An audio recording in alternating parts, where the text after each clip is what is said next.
আবারও নাটক জগতে নতুন করে ইতিহাস সৃষ্টি করতে চলেছে থরস অফ বিল্লাল। সে ইতিমধ্যেই তার নাটকের কাজ ধারাবাহিকভাবে শুরু করেছে।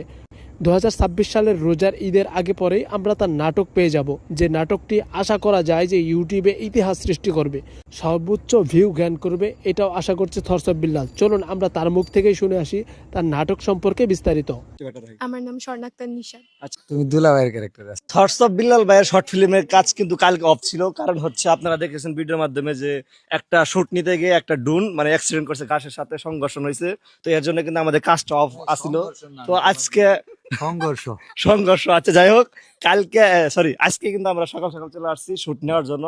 তো আমাদের শর্ট ফিল্মের কাজ কিন্তু প্রায় শেষের দিকে, মনে হয় আর কয়েকটা শুট আছে বাকি আছে। তো তারপরে কিন্তু আমার কাজটা কমপ্লিট হয়ে যাবে। তো আজকে পরিচয় করে দেব কে কোন ক্যারেক্টারে কাজ করে, নাকি এটা কি করা দিতে পারি আমি?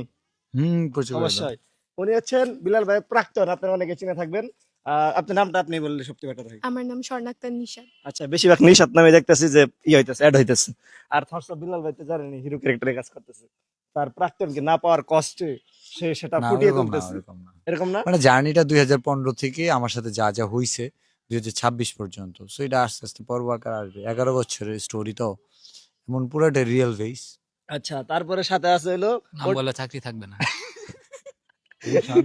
নুশান। আপনি কোন ক্যারেক্টারে? ও ক্যারেক্টারে তখনকার সময় 2015 আমার খুব কাছের একটা মানুষ ছিল, তো হৃদয়। হ্যাঁ, তো ওর ক্যারেক্টারটা ওর ক্যারেক্টার হে মানে দেখতেছে বন্ধু ছোট ভাই এরকমই। হ্যাঁ, কাছের মানুষ সব। আচ্ছা মিলিয়া আপু কোন ক্যারেক্টারে? আমি ঘটক। ও মাই তখনকার সময় গ্রাম মিলি 6 জনের ক্যারেক্টার রোল প্লে করতেছে। তখন অনেকগুলো ঘটকই ছিল, তো সবগুলো ঘটকের আপনাদের 6টা ঘটক ছিল মোট একটা রিলেশন করতে। 7টা। ও মাই গড। তো আপনারা যারা রিলেশন করেছেন আপনাদের ঘটক কয়টা ছিল অবশ্যই কিন্তু এটা বলে যাবেন। আর আমি কোন ক্যারেক্টারে কাজ করতেছি এটা আপনি বলে সবচেয়ে বেটার হয়। তুমি তো বেস্টটা লাগাইছো, তুমি দুলাভাইয়ের ক্যারেক্টার আছে।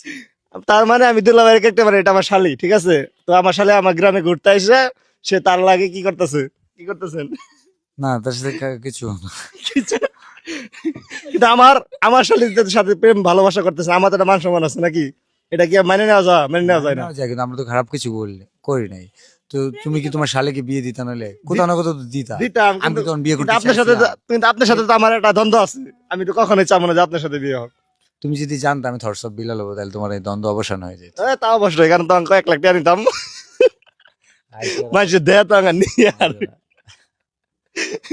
নিয়ে যাচ্ছি, এটা করাই দিতাম, সমস্যা নাই। যাই হোক, আমাদের কাজটা খুব তাড়াতাড়ি শীঘ্রই আসতেছে। আপনারা অবশ্যই থটস অফ বিল্লাল ভাই একটা ইউটিউব চ্যানেল আছে, সেখানে কিন্তু ফার্স্টে কাজটা আপলোড হবে। হ্যাঁ, ইউটিউব চ্যানেল সেখানে আপলোড হবে। আপনারা অবশ্যই সবাই টার্গেটে থাকেন, কোনো কথা হবে না, শুট শুধু উড়বে। যারা ভালোবাসা